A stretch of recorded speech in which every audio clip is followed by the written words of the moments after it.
es que trabajemos ahora el tema de las lecturas que van para el práctico número 1, el que tienen el miércoles o el jueves, mañana o tarde, según las comisiones. Y ese primer trabajo práctico, yo lo considero, como todos los demás, profundo y absolutamente agronómico, aun cuando la materia se llame sociología. Sociología agraria. Y como cosa compleja que es, vamos a empezar por un pedacito, por lo agrario, que es lo que nos toca más directamente, ¿sí? Y una cuestión, y acá es donde vamos a encarar la primera lectura, aquella que se llama tipos de agricultores y tipos de agriculturas. Partamos de la base, ¿no?, en primer lugar, de que la agricultura que vivimos hoy, concretamente, acá dice revoluciones tecnológicas. ¿Qué revolución tecnológica vivimos hoy? Señores, la revolución tecnológica de la informática y de la comunicación. Y me refiero a comunicación particularmente como comunicación satelital. ¿Sí? Esa revolución tecnológica nos lleva a un determinado tipo de tecnologías, todo aquello de la biotecnología, la transgénesis, la agricultura de precisión, ¿no es cierto?, el geoposicionamiento satelital, toda una serie de componentes que caracterizan la agricultura, y se entiende, y la ganadería actual. Pueden venir acá adelante, muchachos, si quieren, tienen lugares. Esto no es una cosa que podamos interpretar en función de ver simplemente lo que pasa ahora. Así como si tratáramos de interpretarnos a cada uno de nosotros, viendo estrictamente la fotografía, una tomografía computada, un análisis de sangre, otro de orina, todo lo que quieran, tendríamos una visión absolutamente superficial e inútil si vemos simplemente lo actual. Si queremos conocer una persona, y eso se los podría decir, ojalá que no vayan nunca a cualquier psiquiatra, tenemos que conocer toda su historia, cómo se fueron acumulando sus experiencias, cómo se fueron acumulando y digiriendo los diferentes procesos de conflictos y contradicciones. Yo voy a intentar cerrar con avanzar en ustedes en el convencimiento en cuanto a esta parte de lo que dijo un historiador significativo, Carlyle. Dijo, el presente es la viviente suma total del pasado. Parece muy abstracto, pensemos en cada uno de nosotros. Nuestro presente, ¿somos la viviente suma total de nuestro pasado? Bueno, a poco que lo reflexionemos vamos a caer en que sí, es cómo nacimos, cómo fuimos de chicos, cómo fue nuestra vida familiar y demás. Pero esto vale para todo lo que después vamos a entrar en que son sistemas complejos. Por eso es que vamos a intentar la demostración de que esto es así, de que para comprender esta agricultura actual, basada en la revolución informática comunicacional, lo que todos estos procesos que estamos viviendo ahora, necesitamos ver cómo fuimos elaborando todo el pasado de la agricultura. Es mucho pedir decir todo el pasado de la agricultura porque es larga la historia y el mundo es grande. Entonces vamos a apuntar un poco más a lo que llamamos la agricultura occidental, de aquella de que somos hereditarios los argentinos. Y acá vamos a dar los sucesivos. ¿Me puedes cerrar esa puerta para que haya menos ruido? Los sucesivos momentos. Si te querés sentar, acá tenés lugares. Bueno, el proceso de evolución tecnológica uno lo puede representar de modos más o menos al principio simplificantes, ¿no? Uno puede decir, el hombre satisface sus necesidades aprovechando la naturaleza, lo mismo que los monos, que son nuestros abuelos, ¿no es cierto? Los monos van por allá, van recolectando frutos, hojas, huevos, pichones, etcétera, hacen recolección, hacen caza y comen directamente. El aprovechamiento directo de la naturaleza. Y acá tendríamos los hombres, no el hombre, los hombres, los tribus, las familias, los clanes, etcétera, primitivos, anteriores a la agricultura, que tendríamos acá un sistema, un conjunto social, ese grupo de hombres, y un sistema ecológico, Y todo esto, simplemente ser cazadores y recolectores, tomó la mayor parte de nuestra historia y la mayor parte de nuestra conciencia posiblemente está formado por aquel periodo cazador-recolector. Pero nosotros nos estamos refiriendo a la agricultura. Cuando ya dejamos de agarrar las cosas que están en la naturaleza y entramos a producirlas en agricultura o en ganadería. Y cuando entramos a producirlas, encontramos que entre los hombres y la naturaleza, la tierra, por ejemplo, el bosque, por ejemplo, está la técnica, un sistema técnico,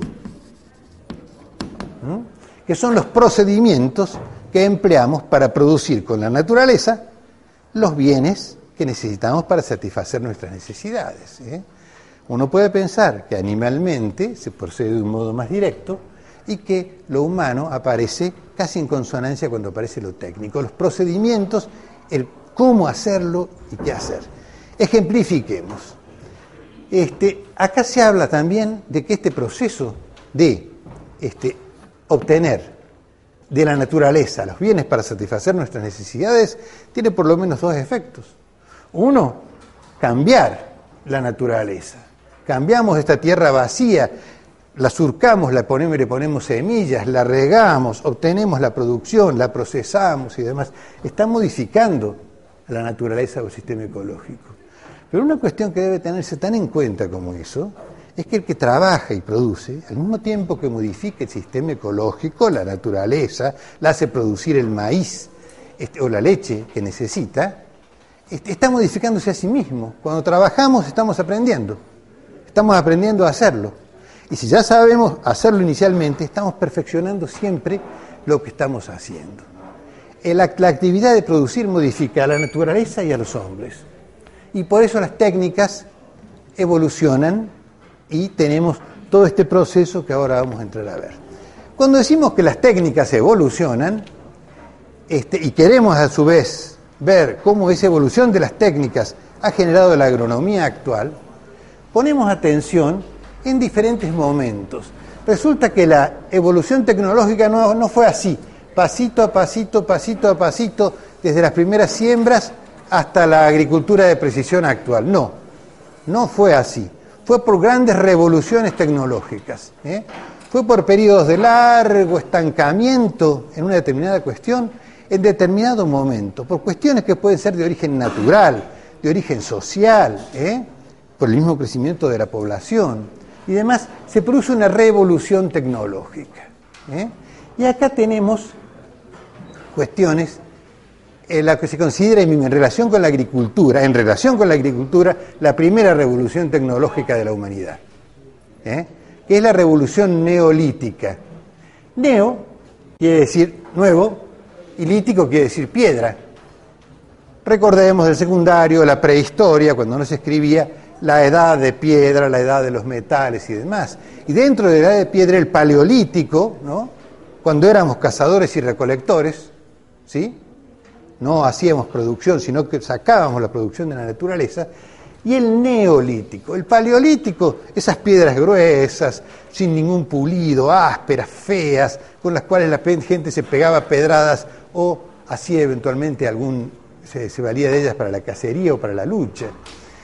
Pero hay un momento que van a encontrar en la lectura más detallado, donde, y fíjense que esto ocurre desde aproximadamente, o menos 8.000, pongo acá, 8.000 años antes de Cristo, en lo que es la Mesopotamia, lo que es Irán y Irak, que es la cuna de la agricultura, 8.000 años antes de Cristo, hasta aproximadamente 6.000 años antes de Cristo, en otra de las grandes cunas de la agricultura, que es la agricultura china, y 4.000 años antes de Cristo en la agricultura, que es otra de las grandes agriculturas del planeta, en la agricultura americana. Hay 4 lugares donde en diferentes momentos surge la invención de la agricultura y de la ganadería.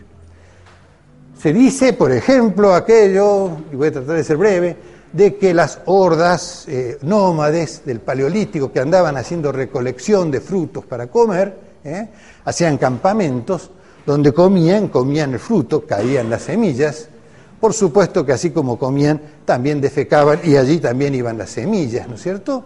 Y entonces iban haciendo un recorrido periódico, eso se comprueba observando los pueblos primitivos de hoy, o por lo menos desde hace 100 años, cuando volvían a pasar en un recorrido estacional por determinado lugar, encontraban, pero caramba, esto está lleno de maíz en las civilizaciones americanas, o esto está lleno de arroz en las civilizaciones asiáticas, o acá tenemos esas frutas que me gustan tanto que resultaron ser los cítricos, porque comiendo dejaban las semillas ahí. De la observación de ese proceso surgió básicamente la agricultura. A partir de allí, el sistema de decir, bueno, caramba, entonces veo una semilla germinando, empiezo las siembras y la protección, bueno, acá tenemos un cambio enorme en la humanidad. Es muy interesante y sería lindo poder tener mucho tiempo, ustedes pueden entrar en la muy rica también historia de las crianzas o de la ganadería, ¿no? Cómo siguiendo la historia de los pueblos primitivos se puede conocer hoy que fue buscando juguetes para los chicos, ¿no es cierto? ¿Qué mayor juguete para un chiquito que regalarle un cachorro, un pichón, ¿no es cierto? Un animal joven que se separó de la madre que escapó, en fin, para que juegue. A partir de esas mascotas, de esos animalitos caseros para entretenimiento, es que se forman las piaras, las tropillas, y van surgiendo todas las diferentes formas de asociación. Las siembras y las crianzas implican un cambio muy, muy fuerte en la humanidad.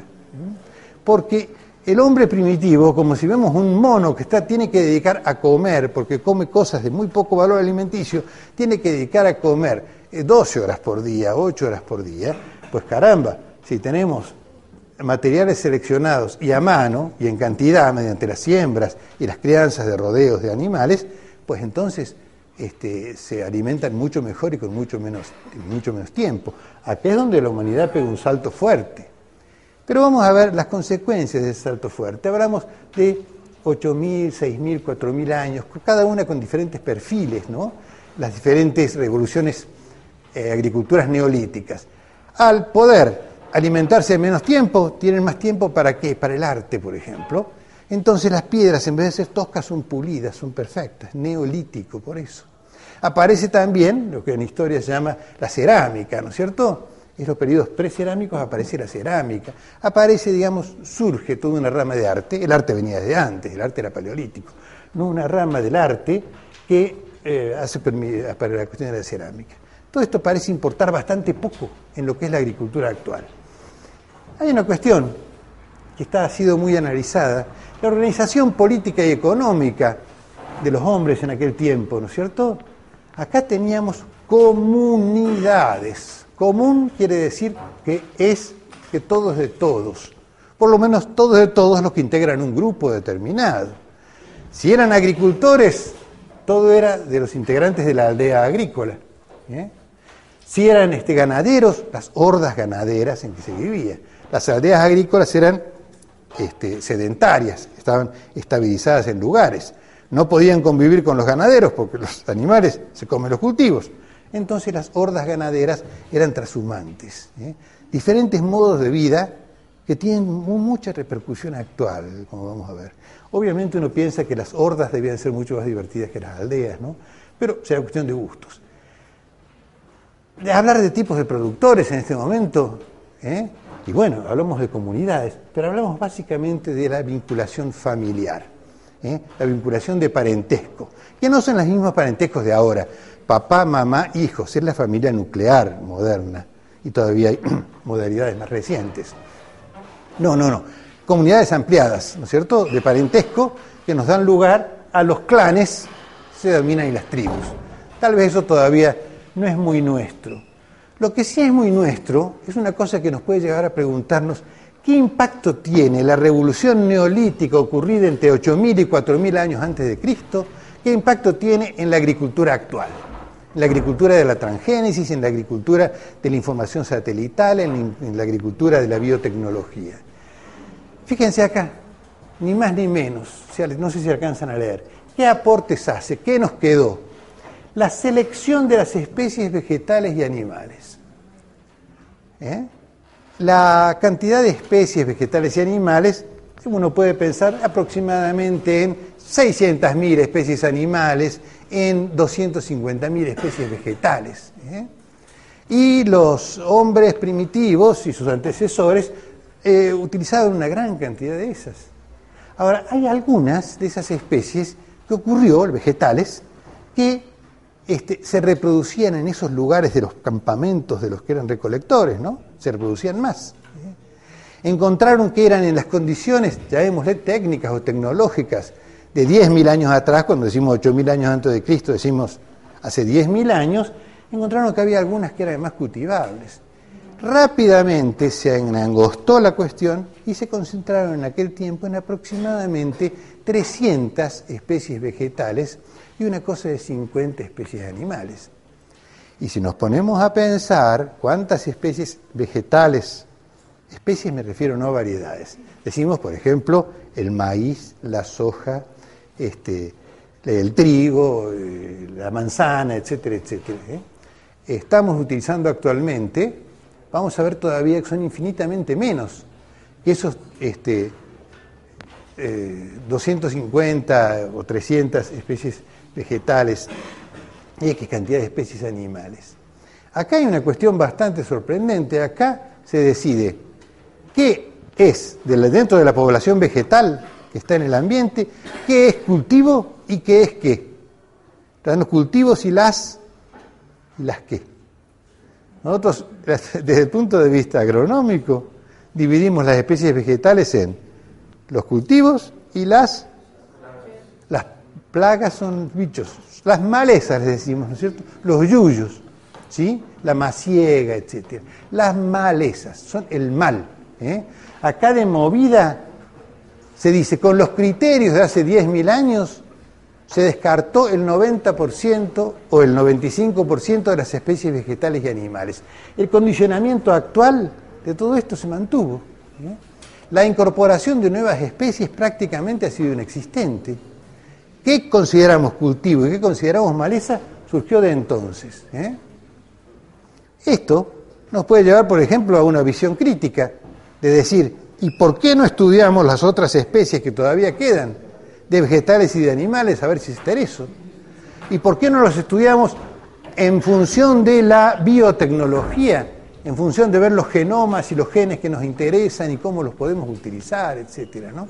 Acá está marcada en su comienzo la agricultura actual. Así como podría estar marcado en su comienzo la vida de un chico que nació de un mal parto, ¿no es cierto? Y salió torcido, por ejemplo, o salió con determinadas falencias. Acá, guarda, tenemos que pensar en esto, y una vuelta que lo pensamos y lo reconocemos, podemos decir qué cosas también puede hacer la agronomía o no. Bueno, estamos por acá.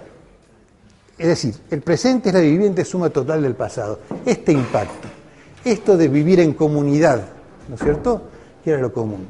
A partir de acá se inicia otro proceso, así como se abrieron las aldeas agrícolas de las hordas ganaderas, acá se abren dos revoluciones tecnológicas divergentes, que las tenemos cerca, inclusive nosotros podemos hacer referencia a cosas que pasan en nuestro continente americano y en nuestro país. Atención por acá. Uno, el riego. Caramba, si es importante el riego, ¿no es cierto? Sin riego hay zonas donde no se puede producir. Inclusive más, hoy en día con riego, en zonas en que llueve, se está produciendo muchísimo más. Nuestra remanida soja está en una proporción cada vez más grande con riego complementario, por aspersión, por esos equipos rotores y demás, ¿no es cierto? El riego es el que asegura que se va a tener alimento a partir de los cultivos. Y otra cuestión, que surge de una cuestión divergente, y fíjense que es importante la divergencia, el uso de los metales, ¿no? Uno puede pensar en el nivel de la agricultura actual. ¿Qué tal andarían nuestras sembradoras, nuestras cosechadoras, si fueran de palo o de hueso, por ejemplo, o de piedra? No. Acá el uso del cobre y el bronce y después de los aceros es fundamental. Y resulta que son dos evoluciones divergentes. Empecemos por la más antigua de todas, la revolución del regadío. Cuando nosotros tenemos en mente, por ejemplo, las pirámides de Egipto, como una cuestión antigua, y cuando decimos antigua, acá decimos aproximadamente menos 4.000 años. Y no solamente pensamos en las pirámides de Egipto, toda una civilización de riego, ¿no es cierto?, el agua del Nilo que bajaba y se utilizaba. Podemos pensar en las civilizaciones americanas, en la civilización azteca, incaica, las últimas, ¿no es cierto?, la civilización de los mayas y tantos otros, que estuvieron precedidas por otra serie de civilizaciones anteriores que buscaron zonas mucho más sanas para vivir, desde el punto de vista de la salud, y también más secas, porque el ambiente seco es más satisfactorio que el ambiente húmedo. Pero en fin, en estas zonas de regadío, 4.000 años antes de Cristo, tanto en Egipto, por ejemplo, como en América, como en China, surgen la revolución tecnológica del regadío. Bueno, acá hay muchas, como vamos a ver cuando vean el video sobre los orígenes de nuestra agricultura, cómo la agricultura china nos pegó un empujón enorme a la agricultura occidental, el tema del uso del riego. ¿Y qué tiene que ver el riego con que hablemos de una agricultura sagrada? ¿Qué tiene que ver el riego con la religión? Y tiene una relación muy estricta, porque resulta que para poder regar es necesario organizarse para hacer diques, para hacer tomas, para hacer canales, que no lo puede hacer una familia ni un grupito. Es necesaria una vuelta que tenemos los diques, los canales, todos los sistemas de tomas y reparto de aguas, que haya un acuerdo fuerte en el sentido de repartirse bien el agua, no sea que uno se quede con más y otro con menos. Entonces hace falta no solamente que no sean grupos chicos para poder hacer diques, canales, obras cada vez más importantes, en ríos tan importantes como los que dan origen a todas estas civilizaciones, es importante que tenga una enorme autoridad el jefe. ¿Y qué mayor autoridad, pensado en los términos de aquel momento, de aquellas remotas épocas, si nos podemos trasladar, que la de ser Dios? El faraón del antiguo Egipto era Dios, Dios mismo, él. El Inca, los incas soberanos del Perú, no eran representantes de Dios, eran ellos mismos dioses. Nombraban a los sacerdotes, que eran los ministros, los que llevaban todos los números y demás, los que decían, bueno, vamos a ir a construir en tal parte y vamos a trabajar tantas horas cada familia, y a la hora de tener el agua vamos a repartir la tierra para que trabajen en función de la capacidad de trabajo de cada familia, y el agua también en función de las necesidades.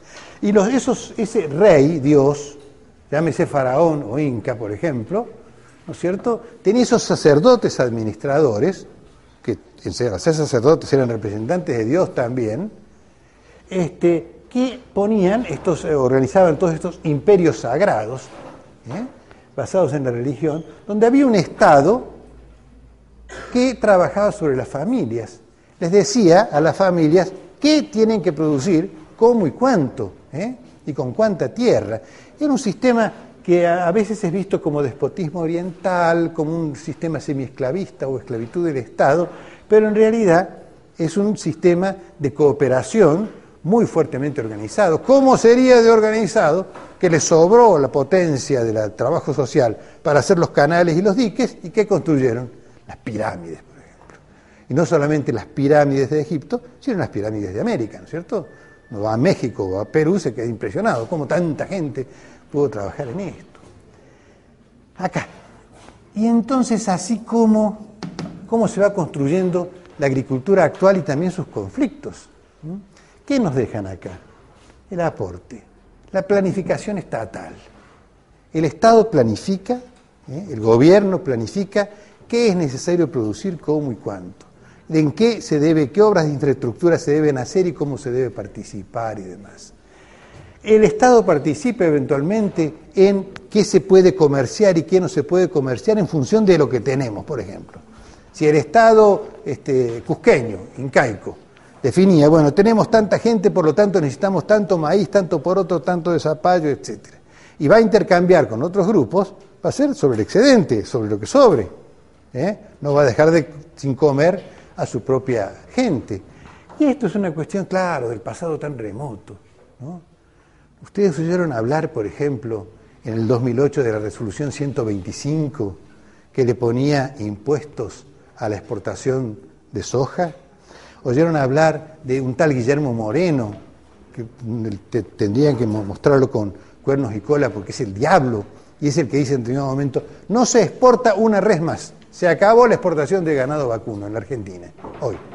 ¿Y por qué? Porque no alcanza para consumo interno, tenemos que asegurar el abastecimiento interno de carne, se cortó la exportación de leche, sale la sociedad rural, la mesa de enlace diciendo, están arruinando al campo, no, puede ser. No creo que lo arruinen al campo, porque el campo está muy fuerte. Estamos cuidando el autoabastecimiento, ¿cierto? Esa planificación estatal es toda un comienzo de una proyección que hoy en día, en 2011, está en vigencia. Vamos a ver que lo tuvo mucho tiempo después. Los mecanismos y procedimientos de la planificación estatal vienen desde acá. Estamos diciendo, se fue formando nuestra agricultura actual.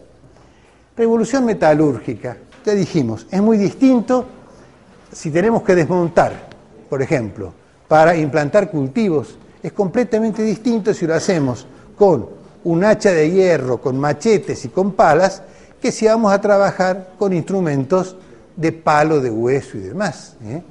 El rendimiento del trabajo es muchísimo mayor trabajando con elementos primero de hierro y después de acero. El acero es una evolución de la combinación del hierro con carbono en diferentes formas para que sea mucho más duro y tenga diferentes aplicaciones. Y acá hay una palabra que está completamente vinculada con esto y uno puede decir, caramba, si tiene que ver con la agronomía, la palabra herramienta. Herramienta quiere decir que es de hierro. Eso es lo que modifica todo. El hierro permite que un hombre pueda producir en la agricultura, un hombre con instrumentos de hierro puede producir mucho más de lo que puede comer. Y miren qué salto tan importante. Y uno diría, fantástico, se vino la liberación de la humanidad, todos con trabajar solamente un ratito, con instrumentos de hierro, van a poder dedicarse a la creatividad o al placer el resto del día. ¿Fue eso? No fue así. Porque el hierro también sirvió para hacer armas. Si vamos a pelear con uno de ustedes y uno me viene con una lanza de palo y yo resulta que tengo un escudo de acero y una lanza de acero, yo le gano, ¿no es cierto? Y si no lo mato, ¿qué hago? Lo convierto en mi esclavo, le quito sus cosas. Esto parece demasiado simplificante, es una caricatura de lo que pasó. Pero el hierro, la revolución metalúrgica, determinó en los pueblos que llegaron al uso del hierro. El hierro es muy fácil de obtener. Cualquier tierra está llena de hierro, ¿no es cierto? Así como tantos otros elementos. Produce las armas, y las armas permiten que unos hombres puedan producir más de lo que comen y que unos hombres se impongan sobre otros. Y una vuelta que un pueblo armado con armas de hierro se mete en un pueblo más primitivo, que tiene instrumentos armas de palo y piedra y de hueso, lo derrota. Y una vuelta que lo derrota, ¿qué le hace? ¿Le quita qué? Le quita la tierra, principal. Le quita la tierra. Y segundo, ¿qué le quita? Bueno, sí, la tierra sirve para producir, pero para guarda. ¿Qué se hace además con el vencido? Esclavo, se lo esclaviza, se lo transforma en un animal de carga, en un animal de trabajo. Solo que un animal de trabajo tal vez más versátil, más inteligente. Esto, la revolución metalúrgica, y fíjense que acá estamos hablando de tiempos ya mucho más cercanitos. Estamos hablando principalmente del Imperio Romano, con sus enormes consecuencias en la civilización actual. Podemos hablar de 500 años antes de Cristo, Rómulo y Remo, hasta 500 años después de Cristo, con Constantino y la caída del Imperio Romano de Occidente. Esto no fue el único imperio metalúrgico, estuvieron los griegos, por supuesto, también, que fueron su fundamento, pero el Imperio Romano se caracterizó por la herramienta y por ser el que se expandió a través del Mediterráneo primero, conquistando mediante las armas a los pueblos, quitándoles las tierras y quitándoles la libertad, ¿no es cierto? Transformando el hombre en una cosa. Estamos cambiando totalmente de una sociedad sagrada a una sociedad esclavista. Y ese esclavismo podría haber tomado diferentes formas, ser el Estado, un país que esclaviza a otro. No. Eran unos hombres del país triunfante que esclavizaban a otros hombres del país vencido. Viene el tema acá. ¿Qué organización política se dieron? El Imperio Romano no se caracterizó, no dejó una triste iglesia, ¿no es cierto? No hizo ningún tipo de construcción ceremonial. Eran todos palacios de los poderosos, las villas, ¿no es cierto?, de los empresarios romanos. Esos imperios estaban basados en que se producía un excedente. ¿Por qué? Porque al esclavo se le daba de comer muy poquito y producía mucho. Entonces había material para el comercio y para el comercio internacional. Fíjense que acá ya hemos llegado a una de las claves de las situaciones y conflictos actuales. Hoy vivimos la globalización. Sí, ¿es la primera? No, la primera globalización la hizo el Imperio Romano, ¿no? 500 años antes de Cristo hasta 500 años después. ¿Y qué hizo? Un imperio comercial. ¿Cómo se producía? ¿Cuál era el tipo de productor? Bueno, era la plantación esclavista. Un hombre que se había enriquecido mediante el comercio, mediante la explotación de esclavos y demás, que se presentaba a un general triunfante y le decía, bueno, de estas tierras que has conquistado te compro tantas tierras, de estos esclavos que has tomado vencidos te compro tantos esclavos, ¿no? Y acá viene una cuestión que caramba si tendrá incidencia en la agricultura actual, la propiedad, ¿no? ¿Qué nos deja acá? La revolución metalúrgica en la agricultura, y es el eje central de la estructuración de la agricultura actual. La propiedad, claro, la propiedad siempre existió. Las tribus tenían en comunidad sus propiedades. Los incas o los antecesores de los incas, los sucesivos imperios que hubo hasta 4.000 años antes de Cristo, también tenían en común las propiedades de... ¿sí? Acá viene el tema y una palabrita de arrastre. La propiedad privada. La palabra privada nos está contando toda la historia del proceso. Privada viene de un verbo. ¿De qué verbo viene? Del verbo privar. ¿Qué hicieron con este hombre, el cual no se pudo defender, el que fue vencido? Lo privaron. ¿De qué? De su libertad. Lo transformaron en esclavo. ¿Lo privaron de qué? De su tierra. Al mismo tiempo que aparece la propiedad privada de la tierra, aparece la propiedad privada de la gente. Es la esclavitud. Y esta propiedad privada no es una cuestión anecdótica que quedó allá en el Imperio Romano, la privación, la esclavitud, el apoderarse de las tierras de los vencidos, etcétera, etcétera, como se hizo después en la conquista de América. Miren si no los españoles o los portugueses no se apropiaron de las tierras de los vencidos, de los indios. Miren si no los esclavizaron también en muchos casos. O sea que, y eso vino todo por una cuestión que yo podría demostrar la actualidad que tiene, con esto de, si hay propiedad privada, tiene que haber leyes que la regulen. Leyes sobre la propiedad privada. Acá estamos en la Facultad de Agronomía en el curso de primer año. Si en vez de estar en la Facultad de Agronomía estuviéramos en la Facultad de Derecho, la materia que tendrían ustedes sería Derecho Romano I. Derecho Romano I, el derecho del Imperio Romano. Hay dos materias, no unas, porque todo nuestro Código Civil y nuestra legislación está basada en el derecho romano, en el acto de la privación generado por la violencia de la guerra y la privación de la libertad personal y de la propiedad de la tierra. Realmente es una cuestión que no enaltece indudablemente a la propiedad privada y tampoco enaltece a nuestros abogados, que se exiguen todavía con aquello. Nuestros abogados siguen con el derecho romano, ¡qué bestias! Y resulta que nuestros ingenieros agrónomos, ustedes, seguimos con lo que hicieron los del Neolítico, despreciando a una cantidad enorme de especies, a la enorme mayoría, el 99% de las especies vegetales y animales son malezas, son yuyos que hay que matar o bichos que hay que matar, herbicidas, insecticidas, para unos y otros. Seguimos con todas estas cosas. Un chico que tuvo un problema de nacimiento o en determinada etapa de su evolución, lo arrastra. Y eso se va, así como arrastran vicios, arrastran virtudes, ¿no es cierto? Entonces vamos a aquello de decir, caramba, ¿cómo fue pasando todo esto? Acá seguimos con otra revolución tecnológica, que los antropólogos le han dicho la revolución pastoril, la entrada de la ganadería. ¿Se acuerda que algo dijimos de que la ganadería y la agricultura, las hordas y las aldeas no podían convivir? Porque cuando llegaba una horda con sus animales a una aldea le comían todos los cultivos, por ejemplo. Bueno, en el caso concreto de Europa, las hordas se fueron para el norte, los pueblos nórdicos, los bárbaros, y el Imperio Romano fue básicamente agrícola. Las invasiones de los bárbaros, que habrán oído tantas veces ustedes hablar, y la caída del Imperio Romano en poder de los bárbaros, eso es uno de los componentes que ya no parece tan tecnológico.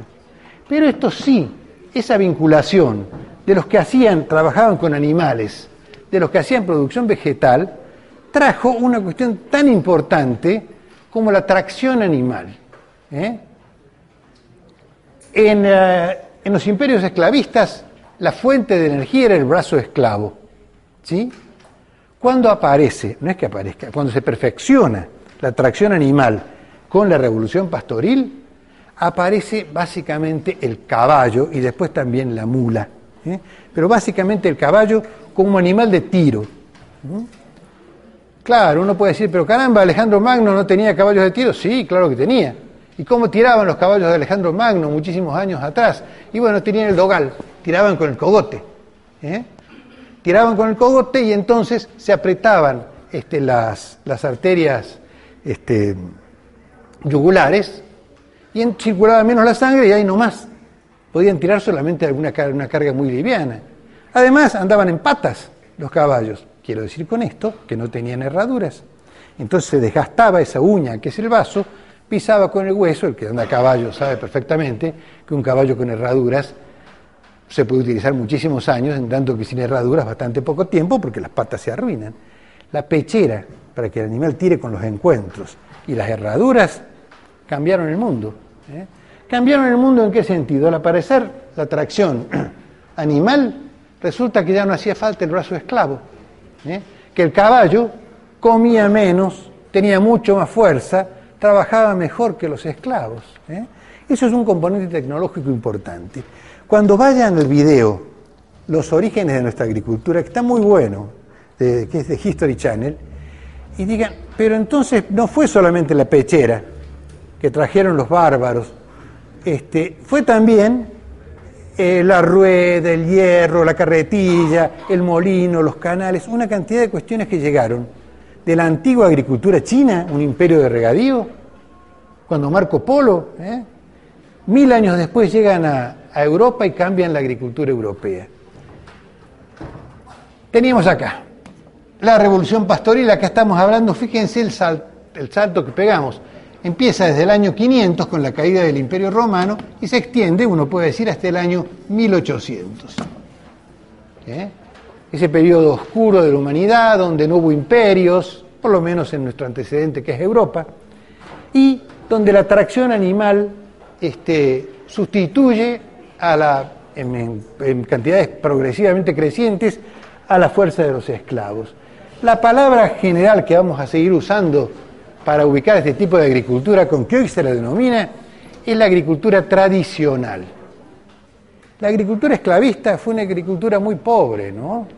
Muy pobre en descubrimientos. Lo de que descubría el esclavo, como manera de perfeccionar la producción, difícilmente se lo comunicaba gozosamente al amo que lo maltrataba, ¿no? Pero acá tenemos entonces esta cuestión. ¿Qué pasó con la caída del Imperio Romano, organización política? Bueno, cada familia de los visigodos, ostrogodos, los bárbaros del norte, que llegaba a un determinado pueblo, decía, este pueblo es mío y yo soy el que manda, ¿no es cierto? Transformar un imperio en una cantidad de feuditos, que los feudos se parecen un poquito a las grandes haciendas o las grandes estancias. Apropiarse de la tierra.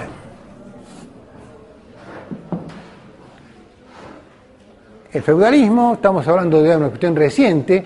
Fíjense que estamos llegando casi hasta 1500, 1800. Estamos encima de lo que nos pasa ahora, ¿no? Y aparece una relación nueva, ya no hay esclavo, el esclavo es un hombre que se puede comprar y vender, al que se lo obliga a trabajar, un hombre que no tiene nada más que sus manos para trabajar. En el feudalismo, largo periodo, algo que se prolonga en toda la colonia americana, en todo el régimen de explotación de los indígenas, están los dueños de la tierra, los conquistadores, se hace dueño de la tierra. Y los campesinos, ¿quiénes son? Las familias, nuevamente, productores familiares que sí tienen herramientas de trabajo, que sí tienen animales de trabajo, y entonces se asocian, entre comillas, no muy libremente con el terrateniente, el dueño de las grandes haciendas, desde romanas hasta coloniales, desde la caída del Imperio Romano hasta coloniales, cede parcelas de tierra a familias campesinas para que las trabajen y le den, por ejemplo, la mitad, para poner un número de la producción. Y acá ya aparece un numerito, ¿no?, que se mantiene hasta la actualidad. ¿Cuántas familias se da? Bueno, dependerá, si tiene riego, si no tiene riego, con cuánto puede trabajar una familia. Más o menos 2 hectáreas. Más o menos 2, 4 hectáreas si es una familia grande, 1 hectárea si es con riego, en fin, pero por ahí. Entonces la relación era, este hombre, este campesino, no podía irse, no tenía derecho a irse del lugar, pero sí tenía derecho, por ejemplo, es un caso a la mitad de la producción, por ejemplo, a pagar con trabajos en las tierras del dueño de la tierra, pagar con trabajo el arrendamiento. Yo hago la agricultura, él tiene vacas, yo le cuido las vacas y con eso le estoy pagando las 2 hectáreas que me cede para que yo viva y obtenga mi alimento. Ahora acá es donde viene, y bueno, ¿y de acá qué pudo venir? ¿No es cierto? ¿Qué pudo llegar de aquí? Bueno, eran las familias las que durante no menos de 1000 años están acumulando experiencias sobre el terreno. Esa familia campesina tenía esa tierra y solo esa tierra. Tenía que obtener la mayor cantidad posible para vivir mejor, porque tenía que pagar por el uso de la tierra, además. Pero al mismo tiempo tenía que conservar esa tierra. Todo lo que se llama la agricultura conservacionista, surge de las largas experiencias de la agricultura tradicional, de cuando cae el esclavismo y además el caballo sustituye al esclavo, ¿no? Y aparece esta cuestión. Entonces, ¿de dónde obtenían los campesinos los fertilizantes, los campesinos del feudalismo? ¿Cuál es la fuente de fertilizante que primero se les ocurre? ¿El qué? ¿Perdón?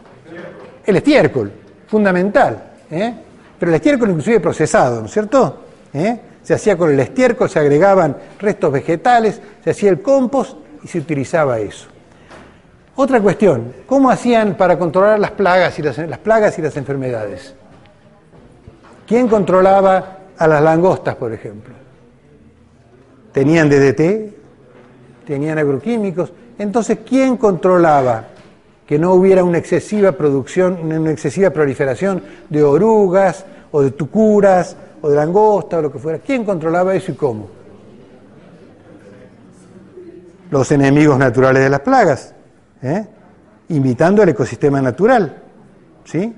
Entonces, si teníamos una diversidad de cultivos, no uno solo, y en los diversos cultivos había diferentes poblaciones de aves, roedores, insectos, microhimenópteros, parásitos, bacterias y hongos que parasitaban a los animales, acá está todo el tema del uso de los ciclos naturales, el ciclo natural y de los equilibrios naturales. Ninguna especie en un ecosistema equilibrado puede reproducirse en exceso porque se transforma en alimento de otra. Entonces, esa cuestión que lo van a ver muy claramente también en el video de la agricultura china, los enemigos naturales de las plagas. Y los nutrientes, el reciclado natural. Lo primero que ustedes me dijeron fue el estiércol, a eso tendríamos que agregar todos los restos vegetales, los rastrojos que quedan después de la cosecha, picarlos, enterrarlos, la importantísima rotación de cultivos.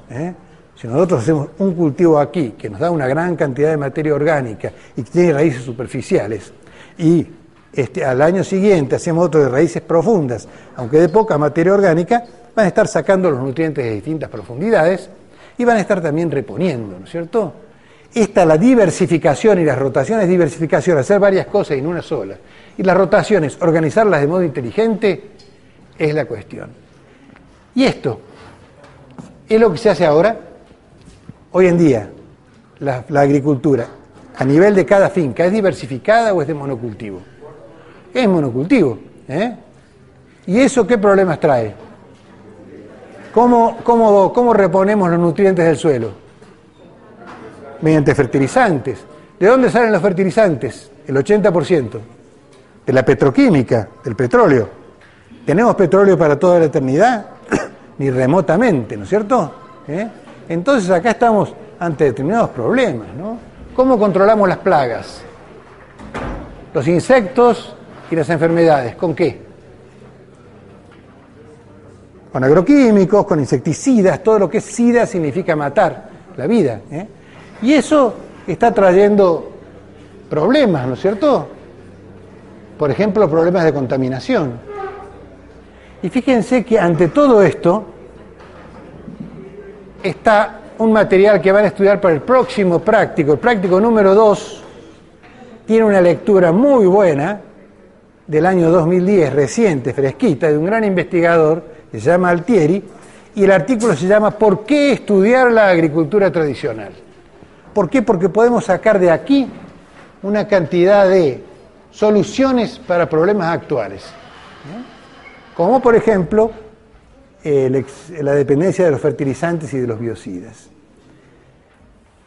Todo esto vienen y tenemos acá la revolución que para muchos, para la mayor parte de nosotros todavía parece seguir siendo la última. Casi con seguridad que en el colegio secundario, cuando vimos componentes de la historia, la última revolución fue la industrial, caramba. Aparece acá en 1770 con el motor de vapor, ¿no es cierto?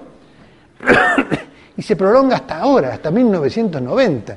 1990 casi cuando nacieron ustedes. Tenemos la revolución industrial, 1770, uno puede decir, para ir a un número redondo, 1800, y si encima somos argentinos y decimos 1810, fue un cambio grande también, ¿no? 1810 fue la llegada de la revolución industrial a la Argentina. 1800 a 1990. 1990 ya no está hablando de otra revolución tecnológica, ¿no es cierto? ¿Qué revolución tecnológica llega en 1990? La que nos ha cambiado la vida, no solamente la manera de producir. El año pasado hicimos una encuesta, este año, entre los alumnos de zootecnia. Una de las preguntas eran, ¿cuántas horas en promedio por día ves televisión? ¿Cuántas horas en promedio por día usás internet? Y los datos dieron 2 de televisión más 2 de internet, ¿no? Es un impacto muy fuerte, pero eso es nada más que en lo que hace a las costumbres y distribución del tiempo. Tenemos todo este periodo. La aparición del motor, ¿tendrá algún efecto sobre el caballo? ¿Coexiste con el caballo o lo sustituye? Lo sustituye, ¿no es cierto? Entonces, tenemos un cambio tan importante como el paso del esclavismo al feudalismo, a la agricultura tradicional. Ese cambio tan importante es que aparece el motor, y el motor se aplica primero al transporte con los buques de vapor y los ferrocarriles, después a las fábricas, ¿no es cierto? Y mucho, mucho después, 1930, 40, a la agricultura. Los tractores, los primeros son de 1940. Acá en la Argentina cunden y sustituyen al caballo en 1960, en la década de 60. O sea que estamos acercándonos bastante, ¿no es cierto? Hay la segunda lectura que van a tener para el próximo trabajo práctico, se llama La modernización agrícola, análisis de su evolución. Y ahí explica de un modo muy lindo cómo el hecho de empezar con la mecanización motorizada nos lleva hacia el monocultivo. Claro, la máquina no distingue entre distintas plantas. No podemos tener una mezcla de cultivos en un mismo terreno. Cómo eso a su vez nos lleva a uniformar las plantas mediante la selección vegetal, el mejoramiento genético. Cómo los monocultivos sacan más nutrientes de lo que reponen. Y necesitamos recurrir a la fertilización, a los fertilizantes. Cómo los monocultivos generan el plato servido para las plagas, para que se supermultipliquen las plagas y las enfermedades, y tenemos que recurrir a los biocidas. Bueno, acá tenemos, uno diría, sí, ¿es la agricultura que estamos viviendo ahora? No, ha cambiado, ha vuelto a cambiar, ha vuelto a tener una revolución tecnológica. Pero existía tanto la certeza que era la definitiva, que se le llamó la agricultura moderna. Que ahí hay una trampita. Cuando decimos en agronomía la agricultura moderna, no nos referimos a la actual, a una que ya pasó, a una que estuvo basada estrictamente en estos pilares y que estuvo en el uso del motor, la cuestión, el rey tractor y sus acompañantes. Inclusive el rey tractor desciende del caballo, ¿no es cierto? Porque el caballo, no sé, ustedes saben, no se puede poner el carro delante del caballo, el caballo no sirve para empujar, el caballo sirve para tironear, porque tiene 4 patas. El tractor se hizo para sustituir al caballo. Las mismas herramientas que tiraban los caballos, las tiraron los tractores, y fíjense que eso nos diseñó cómo son los tractores del año 2011, ¿no es cierto? No son empujadores, son tractores, tironean, ¿no? La tracción. Con todas las limitaciones que eso implica. ¿Cómo fue la organización política? Podemos pensar en el mundo, pero mejor todavía si pensamos en Argentina. ¿Qué pasó? Lo van a ver más en detalle. La industrialización, la aplicación de los motores a las fábricas, el hecho de que se vaya a vivir la gente a las ciudades, ¿ocurrió en todo el mundo al mismo tiempo? No, ocurrió en los países del hemisferio norte, en Europa y en Estados Unidos. Argentina, desde 1810 hasta 1945 aproximadamente, fue agrícola, era el país agropecuario, el granero del mundo también, porque exportaba productos agropecuarios. Eso, acá hay 3 letritas que yo no sé si se ven desde el fondo, pero tienen en la lectura. La DIT, División Internacional del Trabajo, países industriales y países agrícolas. La Argentina, mediante guerras civiles que no fueron nada suaves, impuso con el triunfo de Buenos Aires el carácter de país agroexportador en la primera etapa. Pero ya acá tenemos ni imperios, ni feuditos, sino que tenemos naciones. La nación argentina empieza a surgir en 1810, ¿no es cierto? Y es una nación que se dedica a la agroexportación. En lo económico es liberal, ¿sí? Es lo que se llama el liberalismo económico. No el actual, no es el neoliberalismo, el liberalismo económico, ¿sí? El Estado no interviene para nada, ¿sí? Vamos a ver después todo en detalle este proceso. Cuando el país era agropecuario había liberalismo económico. El Estado no se metía. El paraíso de la mesa de enlace agropecuario, de la sociedad rural, la CRA, la Federación Agraria, tal como lo piden ahora, ¿no es cierto? Y caigamos acá, en todo ese periodo, en el periodo nacional. ¿Qué tipos de productores son los que tuvimos? Y está bastante parecido a lo que venía de antes, terratenientes y campesinos. Acá los conquistadores se apropiaron de la tierra y generaron, los estancieros, la estancia o la hacienda. ¿Y quiénes eran los que trabajaban? Bueno, acá no había esclavos, acá no había siervos, había colonos. Colonos de diferentes tipos, colonos básicamente, en los procesos más importantes del país, colonos inmigrantes pobres que vinieron o a colonias agrícolas o como arrendatarios. Es una situación bastante parecida a la feudal. Muchachos, atención. Distinción importante que vamos a seguir y profundizar de aquí hasta el final del curso en Sociología Agraria. La revolución industrial, ¿no es cierto?, que nos lleva desde 1800 hasta 1990, ¿no es cierto?, como revolución tecnológica, que tiene estas características en el agro, que genera la agricultura moderna, tiene 2 etapas bien diferenciadas. Una hasta 1945, 1930, 1945, que es el Estado agroexportador liberal. ¿Sí? La Argentina granero del mundo, pero muerta de hambre adentro. ¿Sí? Y en 1945 en adelante la industrialización en Argentina por sustitución de importaciones. La guerra civil, que termina en el 45, dificulta muchísimo los intercambios internacionales, entonces cada país tiene que autoabastecerse. Ahora, ¿para qué el país se autoabastezca, se mantiene el carácter nacional, seguimos siendo una nación. Estuvimos a punto de dejar de serlo después, ¿no?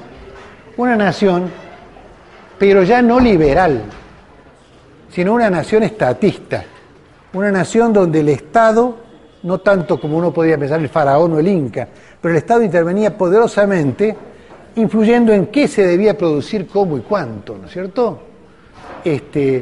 Hay todo un proceso que uno puede identificar, bueno, político, ¿qué grupos políticos hicieron esto? Y bueno, esto lo hicieron los partidos políticos argentinos, el partido peronista de aquel tiempo, el partido radical, el partido socialista, ¿no es cierto? El partido militar no.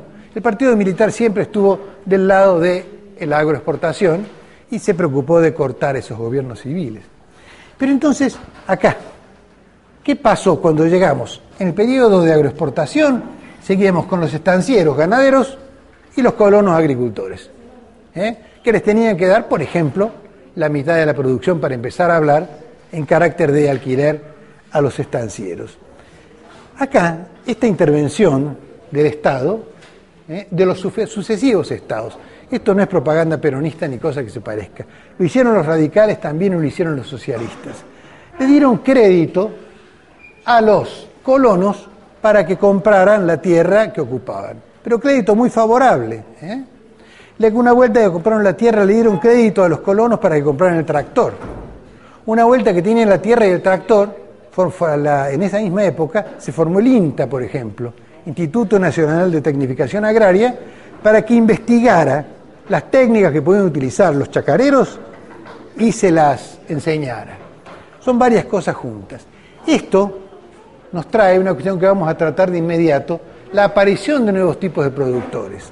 Ese colono, pobrísimo, que vivía en un ranchito, que trabajaba con caballos y que entregaba la mitad de la producción al estanciero, chicas, nos están filmando y grabando, y que entregaba la producción a los estancieros, se transforma en dueño de las tierras y dueño de la maquinaria, que compra con crédito favorable del Estado. Maquinarias fabricadas dentro del país y a la medida de los chacareros, ¿sí? Se transforma entonces de familiar en familiar capitalizado, se capitaliza. Y es lo que fueron el famoso chacarero argentino, casi idéntico al farmer norteamericano. Tuvo una historia parecida y características técnicas y hasta un ambiente ecológico parecido. El chacarero argentino, aquel que formó la Federación Agraria Argentina, que estuvo en lucha permanente con la sociedad rural, porque la sociedad rural eran los estancieros, que se aprovechaban de los chacareros cobrándoles arrendamientos altísimos. Entonces, esta cuestión se forma el familiar capitalizado. Con la revolución industrial, y particularmente con la intervención del Estado, se desarrollan las agroindustrias. Algunas venían de mucho antes, como la azucarera, pero las agroindustrias son aquellas industrias basadas en productos del agro. Uno puede pensar en la agroindustria cañera, vitivinícola, yerbatera, algodonera, etcétera, de producción alimentaria, de harinas y demás, los molinos harineros. La agroindustria. ¿Esta agroindustria es un productor agropecuario? Un ingenio. ¿Es un productor agropecuario y un ingenio azucarero? ¿Tiene tierras propias un ingenio azucarero? Sí, normalmente sí. Una citrícola también, y muchas. Entonces es productor agropecuario y productor industrial. O sea que es un tipo de productor que interviene acá muy decididamente. Ahora, con la tecnología de aquel momento, sin computadoras, por ejemplo, y con una mecanización y motorización menos desarrollada que ahora, hacía falta mucha mano de obra. ¿De dónde podían sacar en el campo la mucha mano de obra que necesitaban los ingenios azucareros, por ejemplo? ¿Quién?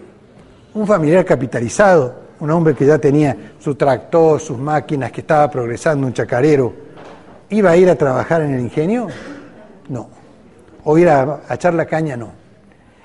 Un tipo de productor aparece como imprescindible en este periodo, que es el minifundista. Mini, ¿qué quiere decir? Chiquitito, ¿no es cierto? Como una minifalda, bien cortita. El que estaba cortito de tierra, era el minifundo de finca. El que estaba cortito de tierra no le alcanzaba para vivir. Si no le alcanzaba para vivir, ¿qué tenía que hacer? Salir a trabajar afuera, en el ingenio, en la plantación del ingenio, en la agroindustria, en los grandes productores, etc. ¿Sí? Entonces aparecen estos tres tipos de productores que son fundamentales. el chacarero capitalizado, las agroindustrias, el minifundista. Y así estábamos funcionando y pensamos que todo iba a seguir así para siempre, hasta 1990. Hay un aporte, un aporte importante de la agricultura moderna. Por una parte están estos famosos 4 pilares: la mecanización, el mejoramiento genético, los agroquímicos y demás, y los fertilizantes. Pero por otra parte, todo esto empieza a generar, yo lo he escrito así, una lenta desestabilización ambiental.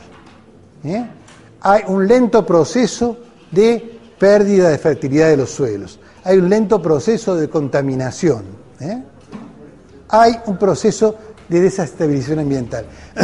¿Cómo sería de lenta que las grandes campañas ecologistas no estaban en aquel tiempo? La contaminación ambiental, que vayas y sabremos, ¿no es cierto? Si hay contaminación ambiental, no basta más que respirar un ratito, ¿no? La ceniza, el hollín, etcétera. Pero no solo eso. Si estamos cerca de un campo con soja, vamos a respirar glifosato, insecticidas, pesticidas y demás, ¿no? Y si estamos sacando agua de un curso de agua para abastecernos, pues todos los fertilizantes que se aplican en la tierra son llevados, transformados, los nitratos se transforman en nitritos, los fosfatos en fosfuros y son tóxicos, ¿no? Todo lo que conocemos como erosión, pérdida de suelos, contaminación y pérdida de biodiversidad fue un proceso lento aquí. La potencia del hombre para transformar la naturaleza era bastante más baja que la actual. Seguimos aquí. En 1990, uno podría poner, si quisiera ser más preciso, 1989, ¿no? Fíjense, decir, la sociedad moderna, la agricultura moderna, el industrialismo, que uno pensé para siempre, claro, la industria es una maravilla porque da mucho empleo, la industria, eso se cortó, y se cortó en 1980 o en 1989. ¿Qué pasó en el planeta políticamente en el año 1989? Esa es la palabra que usamos, el paradigma. Eso implica que el país, el planeta, estaba en una situación de guerra fría entre Estados Unidos liderando el mundo capitalista y Rusia con la Unión Soviética liderando el mundo comunista. Termina la Guerra Fría. Y termina con el desmembramiento de la Unión Soviética, un poco con la expansión del comunismo, del capitalismo, prácticamente a todo el mundo. Y por eso decimos, ya el muro de Berlín, que separaba esos dos tipos de modos de vida, no tiene sentido y no se cae, lo voltean, ¿no es cierto? Ahora, ¿por qué al caerse el muro de Berlín, la informática de golpe nos inunda? ¿Y por qué las comunicaciones satelitales de golpe nos inundan? ¿Es que se inventaron todas justo en el año 1989 o venían de antes? Venían de antes, pero estaban restringidas ¿a qué? A la guerra. Eran secreto industrial y secreto bélico. La comunicación satelital servía para hacer misiles y para hacer radares antimisiles. Por lo tanto, debía estar muy restringida a quienes la creaban y estaba en el ámbito del secreto militar de las dos grandes potencias, las comunicaciones satelitales. Y la informática, por supuesto, que potencia muchísimo el armamento. ¿Qué diablos vamos a hacer un misil teledirigido de gran precisión sin computadora, ¿no es cierto? Cuando termina, o se piensa que termina, la posibilidad de guerras mundiales, tanto la informática, la computación, como las comunicaciones satelitales se liberan al uso público. Y fíjense si influyen en nuestras vidas, ¿no es cierto? Después vamos a ver después en detalle, pero uno piensa que difícilmente nos pondríamos muy impacientes si no tenemos el celular, y vean qué porquería de celular, ¿no? O si no tenemos acá, cuando se corta acá en la facultad, estamos sin internet, dicen todos, salen afuera, se van al bar, estamos sin internet, no podemos trabajar. Y bueno, eso pasará acá, pero hay mucha gente que está jugando con Facebook, por ejemplo, y se corta la comunicación y no es vida esto, sin Facebook, ¿no es cierto? Qué macana. Pero eso es la pavada.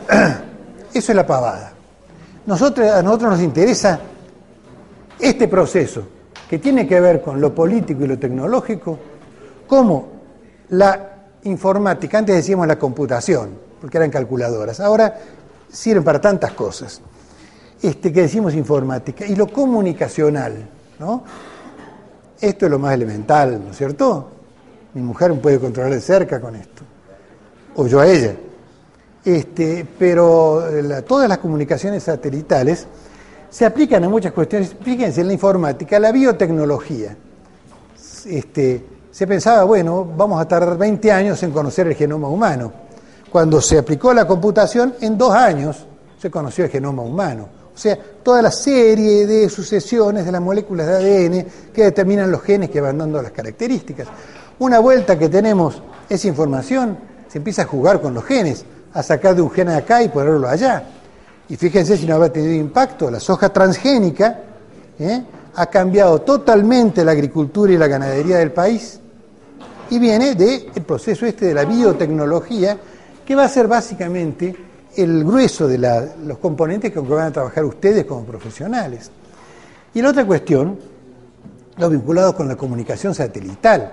Yo veo ingenieros agrónomos jóvenes, que por suerte tengo como amigos, que están sentados en cualquier lugar con una notebook y todavía más con una tableta y todavía más con uno de esos telefonitos tan chiquitos, ¿cómo se llaman? Blueberry, o Blackberry, y desde ahí están viendo cómo se está trabajando en uno de los campos que están atendiendo.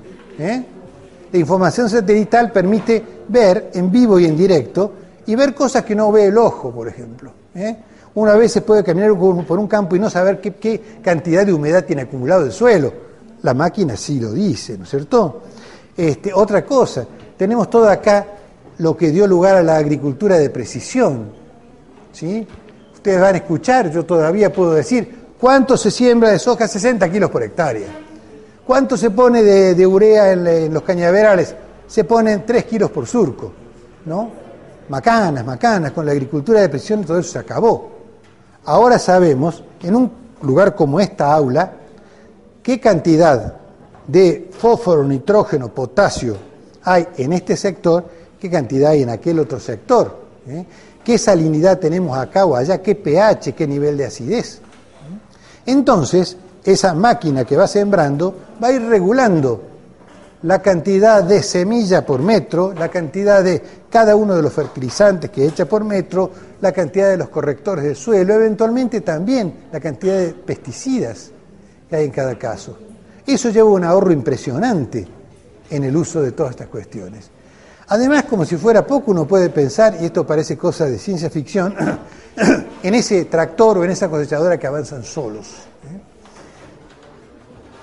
Concretamente, acá, en este marco, tenemos un tipo de agricultura que ya no es la moderna. Nosotros vamos a ver un productor ganadero. Vamos a ver un feedlot o un engorde a corral de 30.000 animales, por no decir grande. Esos 30.000 animales están 100 días. En 100 días levantan 100 kilos. Llegan al peso de faena. O sea que se puede tener 3 peces por año y una persona puede tener 30.000 animales en aproximadamente 50 hectáreas de terreno, en un feedlot, ¿cierto? Con forrajes, núcleos vitamínicos, proteínicos, etcétera, que se calculan con la computadora en función de los precios de cada momento, y va a estar generando, digamos, uno puede decir, bueno, aproximadamente 100.000 cabezas terminadas por año, y eso en 50, 60 hectáreas. ¿Y eso qué tiene? Básicamente, ¿qué requiere? Requiere la capacidad de comprar, ¿no?, 90.000 animales por año para hacer entrar en ese lotecito, que entre en la cantidad de camiones que corresponda, comprar el equivalente a 7 kilos de alimento por animal y por día, para irlo proveyendo, y al mismo tiempo ir sacando. Esa actividad está absolutamente dominada por lo financiero. No hay quien tenga plata para tener un feedlot propio de 10.000 animales. La soja, ¿cómo se produce? El pulso ojero.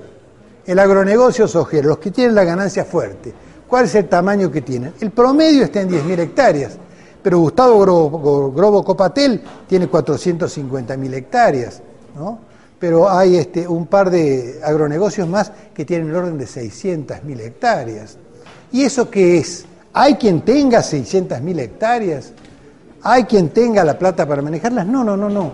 Son fondos financieros que llegan y se invierten aquí. Uno puede pensar, bueno, acá, entonces, el ingenio, los ingenios azucareros, el ingenio Concepción, que es de la familia Paz, y el ingenio tal otro, que es de la familia Colombres, se acabó. Acá vino Atanor, una transnacional química, y se compró 4 ingenios. Y vino Coca-Cola y se compró otros 2, y vino. Entonces son fondos financieros, ¿no? Eso vamos a penetrar más adelante. Yo quiero avanzar con esto para que descansemos un ratito y después cerrar. La organización política, ¿qué tenemos? Tenemos el peso de este proceso. ¿Se da con estados nacionales y para el mercado nacional o se da en un proceso global? A ver, ¿la soja la producimos para Argentina? No consumimos ni el 3% de la soja, no consumimos ni el 3% de lo que producimos. Los fondos de la que vienen para la soja, ¿son fondos tucumanos, porteños, argentinos, o está todo mezclado con fondos que vienen de cualquier parte del mundo? Es así, del mundo global. El tema que llamamos la globalización, el que vamos a penetrar mucho más profundamente, está unido a una forma de organización económica que es el neoliberalismo. No es el liberalismo de antes de decir la libre exportación e importación, no, mucho más que eso. Cuando a eso le agregamos las privatizaciones, las desregulaciones, el ajuste del aparato estatal, la destrucción del aparato de gobierno, mediante una serie de componentes, nos encontramos con el neoliberalismo, ¿no? Eso fue un proceso que vivimos y que nos condujo a donde nos condujo. Esto también es tan importante. ¿Siguen teniendo la misma vigencia que antes los mismos tipos de productores? ¿Quiénes son los productores de un feedlot de 30.000 cabezas? ¿Es un estanciero? No. ¿Quiénes son los propietarios de un fideicomiso? O el productor de un fideicomiso o un pool de 25.000 hectáreas de soja. ¿Es una gran empresa agrícola de capital fijo? Guarda, acá aparecen nuevas visiones, nuevos productores, los agronegocios. La palabra agronegocio. Cuando uno habla con gente que está administrando agronegocios, no usan la palabra agronegocio, dicen agrobusiness. Porque, claro, quieren destacar su carácter transnacional, ¿no? ¿Y qué pasó? ¿Qué pasó con los minifundistas? ¿Qué pasó? ¿Se acuerdan los minifundistas? Eran fundamentales para hacer trabajar la agroindustria, ¿sí? Eran los que ponían la mano de obra. Ahora los ingenios siguen necesitando una gran cantidad de mano de obra.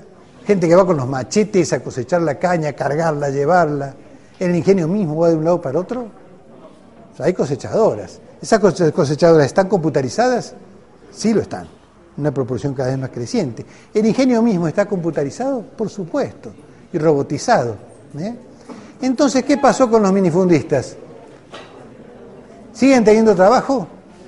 ¿Pueden salir a cosechar caña de otras del ingenio? Entonces acá tenemos toda una cantidad de situaciones que dan lugar a algo en lo que tenemos que pensar a la fuerza, que estamos ante una nueva ruralidad. Gente que viviendo en el campo trabaja solo parcialmente en cosas de campo. Gente que no vive exclusivamente de la producción agropecuaria, campesinos, sino que viven del multiingreso. Les ingresan cuestiones de diferentes cosas.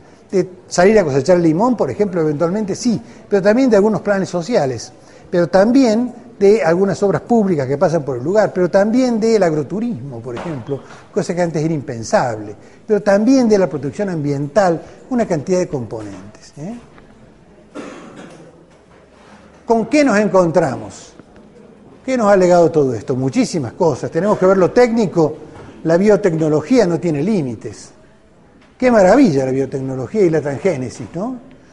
Cuando en el año 45, 1945, se dijo, podemos manejar la energía atómica, hubo un optimismo fantástico. Se dijo, bueno, señores, hay una fuente de energía interminable, vamos a tener que trabajar mucho menos todos y no nos va a faltar energía nunca porque con energía atómica tenemos para rato. ¿Cuál fue el primer producto de la energía atómica en 1945? La bomba atómica. En Hiroshima y en Nagasaki una demostración de fuerza, centenares de miles de muertos, un daño ambiental espantoso y además mantener amenazada a la humanidad desde 1945 hasta 1990 con la amenaza de una guerra nuclear. ¡Qué maravilla la energía atómica! La energía atómica es fabulosa, pero depende para qué la usemos. ¡Qué maravilla la biotecnología! Sí, es una maravilla. ¿Cuál es el producto de la biotecnología que tenemos? La soja RR, resistente a Roundup. Nos permite utilizar el Roundup que mata absolutamente cualquier componente vegetal que no sea la soja transgénica. ¿Qué efecto tiene sobre la biodiversidad? Desastroso, ¿no es cierto? Mata todo lo que no sea soja, permite a su vez que se expande ilimitadamente un cultivo a costa de todos los demás. Tenemos 31 millones de hectáreas que sembramos en el país, 21 son de soja transgénica, ya medio mucho, ¿no? Ya no nos queda para producir terneros, ya no nos queda para producir algodón, arroz, suficientes hortalizas. ¿Y qué pasa? Sube el precio de los alimentos, lo estamos viviendo. ¿Cuánto valía el kilo de carne el año pasado y cuánto vale ahora? Y lo que vale para los alimentos no vale para todo lo demás. Es la agflación que tiene el país. ¿Cuál es un carácter, el aporte muy importante de la agricultura financiera hasta el momento? No hay que ser tan pesimista. Una acelerada desestabilización ambiental. Cuando oímos hablar del calentamiento global, tenemos que pensar que hay una cantidad de dióxido de carbono que se escapa hacia la alta atmósfera. Ese dióxido de carbono, ¿de dónde viene? De lo que no agarra el bosque. El bosque, ustedes conocen la fotosíntesis, es captar dióxido de carbono, ¿no es cierto?, transformarlo en azúcares y en oxígeno. Nosotros eliminamos el bosque, por ejemplo, y nos quedamos sin captar dióxido de carbono. Se va para arriba y produce calentamiento global. No, pero hoy me presiono, saco el monte pero pongo soja. Claro, ¿la soja cuánto tiempo está? La siembro en diciembre, tengo verde, cubierto de verde en enero, febrero, marzo. A mediados de abril ya la soja amarillea, ¿no es cierto? ¿Sí? Y se caen las hojas. 3 meses de verde tengo, en vez de tener 12. Y no solamente, sino que lo tengo en una sola canopia y no en muchísimas. La cantidad de dióxido de carbono que retiene la soja es mucho menos que 100 veces menos que lo que retiene un bosque. Y el calentamiento global viene de ahí. Y no solo eso, hay muchos otros componentes.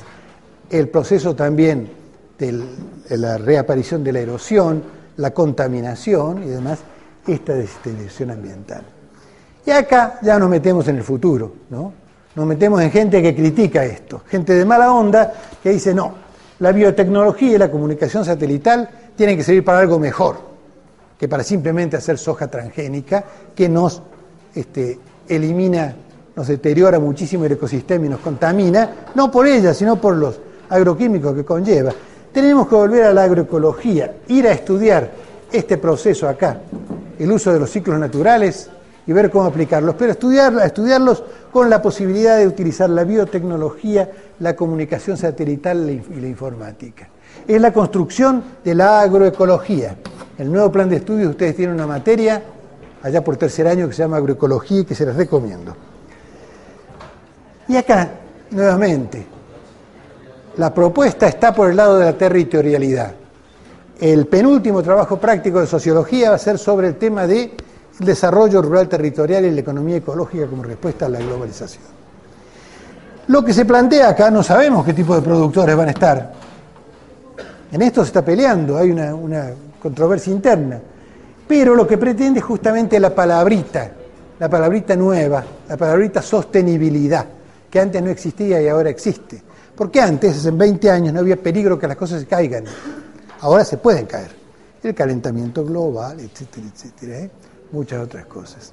Bueno, esto es la parte referida a tipos de agriculturas.